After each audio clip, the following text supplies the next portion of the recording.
Pakistan India جنگ کو 57 سال سے زیادہ کا عرصہ گزر چکا ہے۔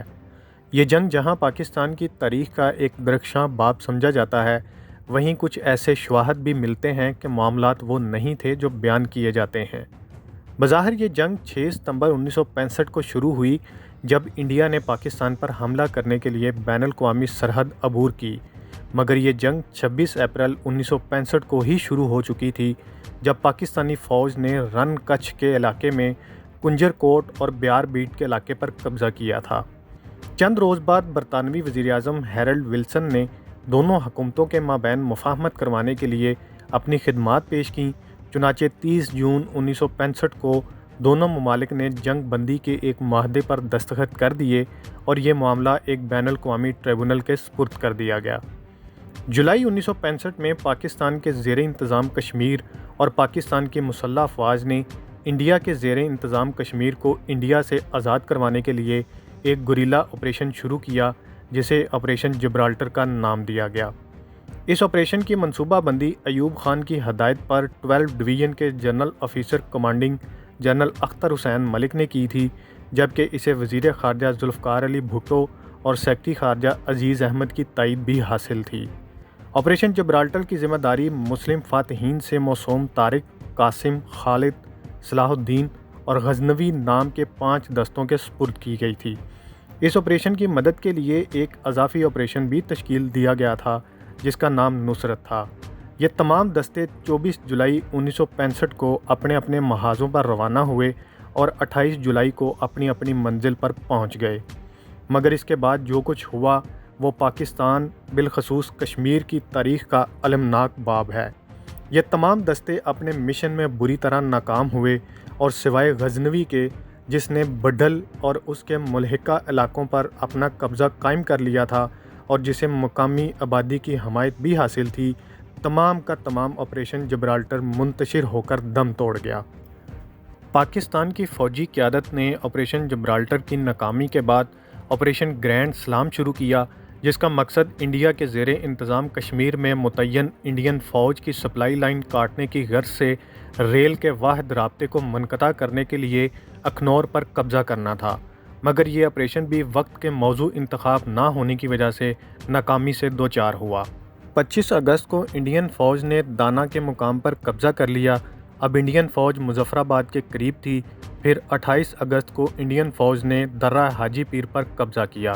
اس وقت آرمی چیف جنرل موسیٰ کا پیمانہ صبر لبریز ہو گیا اور وہ انتہائی کرب کے عالم میں وزیر خارجہ ذوالفقار علی بھٹو کے پاس پہنچے اور کہا کہ میرے جوانوں کے پاس لڑنے کے لیے پتھروں کے سوا کچھ بھی نہیں ہے۔ 6 ستمبر 1965 کو انڈیا نے بین الاقوامی سرحد عبور کر لی، جس کی اطلاع ایوب خان کو صبح 4 بجے کے قریب ملی۔ اس کے بعد انڈیا اور پاکستان کے درمیان جنگ کا باقاعدہ آغاز ہو گیا۔ پاکستان کے کچھ علاقے انڈیا کے اور انڈیا کے کچھ علاقے پاکستان کے قبضے میں آ گئے۔ 11 ستمبر 1965 کو سیکرٹری دفاع نذیر احمد نے جنرل ایوب کو بتایا کہ بعض ممالک نے پاکستان کو اسلحہ دینے سے انکار کر دیا ہے۔ 15 ستمبر کو امریکی صدر جانسن سے امن کی درخواست کی۔ اسی دن انڈیا نے بھی سلامتی کونسل میں بیان دیا کہ ہم جنگ بندی کرنے کے لیے تیار ہیں، مگر جنگ جاری رہی۔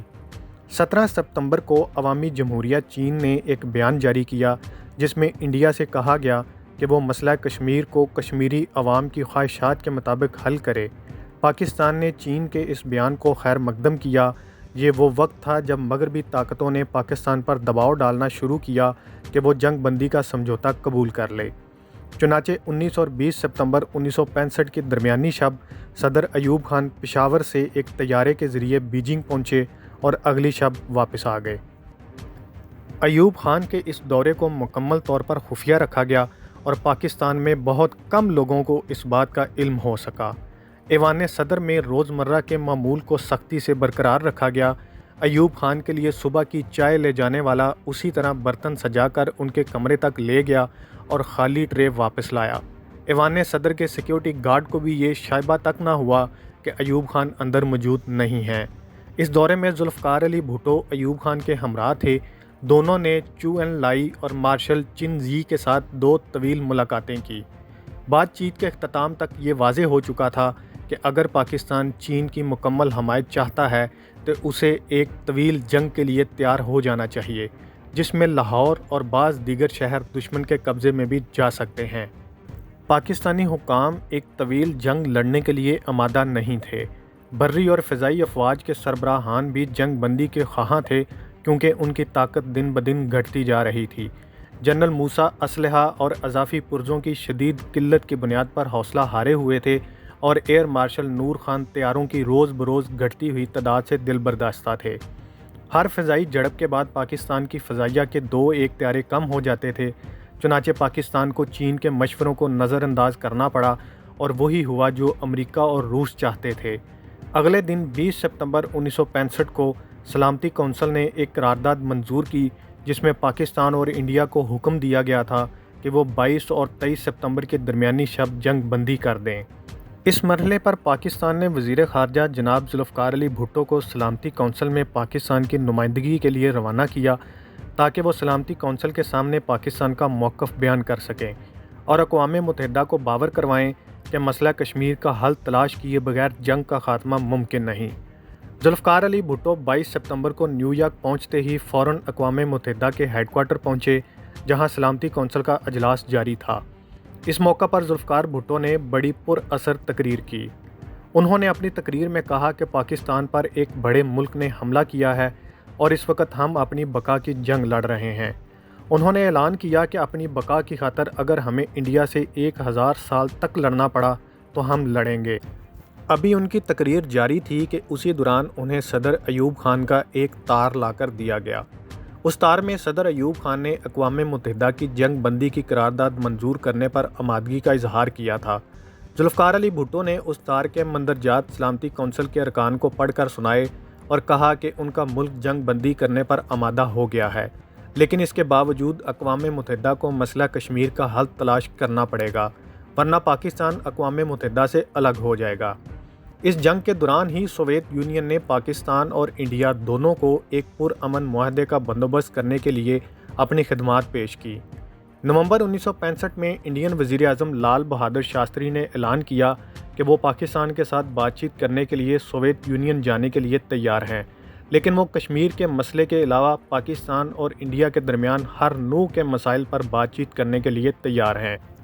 ادھر پاکستانی وزیر خارجہ ذوالفقار علی بھٹو بھی ماسکو پہنچے، اور انہوں نے کہا کہ اگرچہ شاستری کا بیان مثبت نہیں ہے، تاہم اس بیان میں مذاکرات پر آمادگی کا عنصر پایا جاتا ہے۔ دسمبر 1965 میں صدر ایوب خان واشنگٹن روانہ ہوئے، جہاں انہوں نے امریکی صدر جانسن سے بھی ملاقات کی اور اقوام متحدہ کی جنرل اسمبلی سے خطاب کیا۔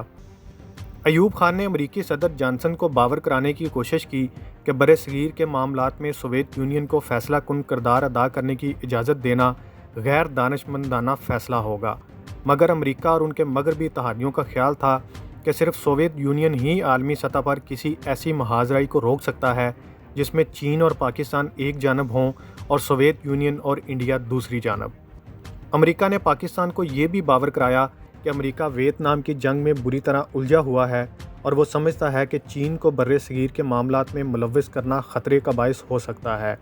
سوویت یونین بھی کسی صورت میں چین کے ساتھ کوئی جھگڑا مول لینا نہیں چاہتا۔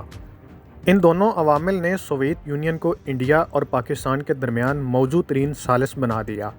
ایوب خان امریکہ سے مایوسی کے عالم میں واپس لوٹے اور جنوری 1966 کے پہلے ہفتے میں 16 رکنی وفد کے ہمراہ روس کی جمہوریہ ازبکستان کے دارالحکومت تاشقند پہنچے۔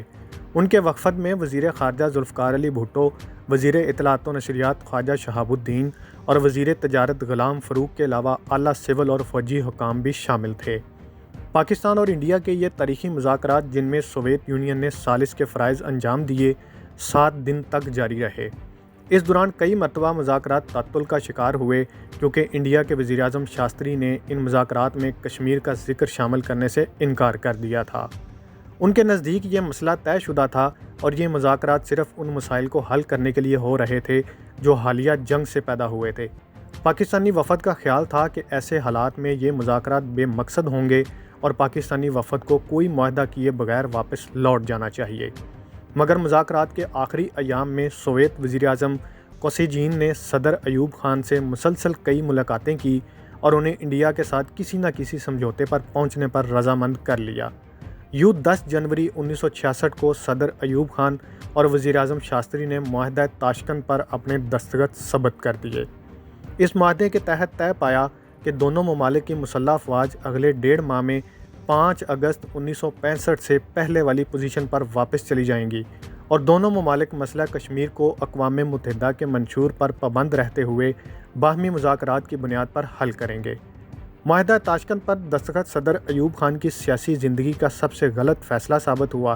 یہی وہ معاہدہ تھا جس کی بنا پر پاکستانی عوام میں ان کے خلاف غم و غصہ کی لہر پیدا ہوئی اور بالآخر ایوب خان کو اپنا عہدہ چھوڑنا پڑا۔ پاکستانی عوام کا آج تک یہی خیال ہے کہ پاکستان نے مسئلہ کشمیر کو تاشکنت کی سرزمین پر ہمیشہ کے لیے دفن کر دیا اور وہ جنگ جو خود حکومتی دعووں کے مطابق میدان میں جیتی جا چکی تھی، معاہدے کی میز پر ہار دی گئی۔ اہم ایشوز ہوں یا ملکی اور غیر ملکی شخصیات کی پریس کانفرنسز، ہر لمحہ باخبر رہنے کے لیے ہمارا یوٹیوب چینل سبسکرائب کریں۔ باوثوق ذرائع سے مصدقہ خبروں، تجزیوں اور تبصروں سے مستفید ہونے کے لیے ابھی ہماری ویب سائٹ کو وزٹ کیجیے۔ اس کے ساتھ ساتھ آپ ہمیں فیس بک پر لائک اور فالو بھی کر سکتے ہیں۔ اس کے علاوہ ہر ٹائم اوورسیز پاکستانیوں کے حالات اور مسائل کے حل کو جاننے کے لیے ہماری ایپ بھی ڈاؤن لوڈ کر سکتے ہیں۔ ہم کر رہے ہیں آپ کو ہر لمحہ باخبر، کیونکہ ہے 39 نیوز پر آپ کا اعتبار۔